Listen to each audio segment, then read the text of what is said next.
And nobody changes, Jay, until they change their energy. The question is, what is it about me? You'd have to catch yourself, how you speak and how you act. If you're waiting, you're not creating. And a belief is just a thought you keep thinking over and over again. By changing yourself, you help others. When you get to that point where you think you can't go any further and you want to quit, if you go past that point, that is the unknown. When you get to that moment where you have that feeling, that's your compass. That the brain changes the most. The biggest difficulty in change is making a different choice. But if you keep making the same choices, you're going to keep doing the same things, you're going to keep creating the same experiences, you're going to keep feeling the same emotions. And your biology and your neurocircuitry and your chemistry and your hormones and even your gene expression is going to stay the same because you're the same. And the emotions that are a response to someone or something, even your own thoughts, get conditioned subconsciously as a program into the body. So 95% of who we are by the middle of our life is an unconscious set of thoughts, behaviors, and emotions that are automatically programmed into our biology. So the first step to change is not thinking positively. You got to become conscious of those unconscious thoughts when you decide to make a different choice and it doesn't feel familiar. The thought that says, start tomorrow, it's too hard, just do it anyway, go ahead and make that choice, do the same thing. You're not good enough, you'll never change, you're too much like your parents, I failed last time. You have to be able to become so conscious of those unconscious thoughts that you would never go unconscious to that thought ever again, and that's change. And then, of course, you gotta look at those emotions that are pretty much chemical residue from the past. And decide, does this lack, does this suffering, does this pain belong in my future? And that process of becoming so conscious that we don't go unconscious is the process of change. And how many times do we have to forget until we stop forgetting and start remembering? That's the moment of change.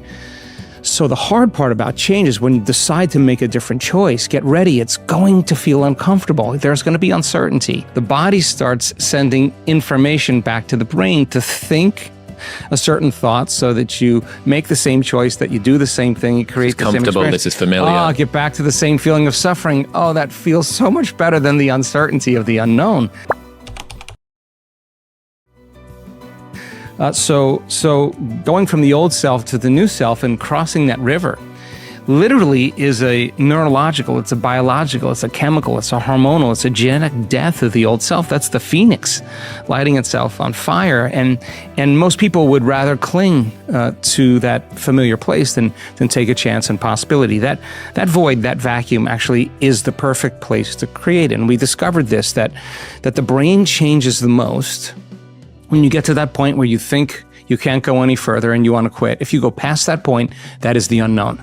Now, the unknown has always been wired in our biology, that the uncertainty of the unknown is always a scary place. Is that a tiger in the bushes, or is that just a shadow? So the unknown becomes a very scary place when we're living in survival. So most people never take that chance and possibility. But if a person's actually taught how to execute in the unknown, and there's nothing scary there, and they can apply the same principle and say, what thoughts do I want to fire and wire in my brain? And a belief is just a thought you keep thinking over and over again. So what is the voice in my head that I want to program my brain into thinking and believing? What behaviors am I going to demonstrate in my life if I'm going to not behave this way around this person or around this circumstance and I want to behave a different way? Let me rehearse in my mind, close my eyes, and get really clear on how I'm going to respond or behave in this circumstance. And the act of mental rehearsal literally grows circuits in the brain. Now your brain's looking like you've already done it. Your brain is no longer a record of the past. It's being conditioned and mapped into the future. So now you have the circuitry in place. So if you keep practicing that, the hardware becomes more automatic. It becomes more of a software program, and you start behaving that way.